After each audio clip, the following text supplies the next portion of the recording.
চাঙ্গু মাঙ্গুর দল, তোরা এদিকে কোথায় আসছিস? ওই তো নতুন গাড়িটা কিনতে এসেছি, তাই দেখতে যাব। ঠিক আছে যা, ভিতরে বেশিক্ষণ থাকবি না। আরে বন্ধুরা, আমি যা ভেবেছিলাম তার থেকে বেশি সুন্দর তো এই নতুন গাড়িটা। ফ্র্যাঙ্কলিন দা তাড়াতাড়ি চলো, গাড়িটা এক্ষুনি নিয়ে এখান থেকে পালাই। আরে বল্টু, তোর মাথাটা তো খারাপ হয়ে গেছে নাকি? বাইরে দেখতে পাচ্ছি না পুলিশ দাঁড়িয়ে। তাহলে ফ্র্যাঙ্কলিন দা গাড়িটা এখান থেকে কিভাবে নিয়ে যাবে তুমি? চুপ কর বল্টু, আমি ব্যাপারটা দেখছি কি করা যায়। আরে ওই যে লোকটা, ওই এতক্ষণ ধরে গাড়িটার কাছে কি ঘোরাঘুরি করছিলে? আরে কাকা, বিষয়টা হয়েছে গাড়িটা আমি কিনতে এসেছিলাম, তাই দেখছিলাম কিরকম সুন্দর গাড়িটা। আরে সেলসম্যান, দেখো এখন ভিখারিরাও সুপার কার কিনবে।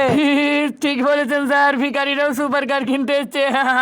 এই দো করি কে সেলসম্যান, তুই জানিস তুই কার সাথে কথা বলছিস? ওটা হলো ফ্র্যাঙ্কলিন দা, যার ভয়ে গরু মোষে এক ঘাটে পানি খায়, আর তুই আমাদেরকে ভিখারি বলছিস? আরে যা ভাট বকিস না, আগে টাকা নিয়ে আসবে, তারপর আমাদের সাথে এসে গাড়ি কিনবি।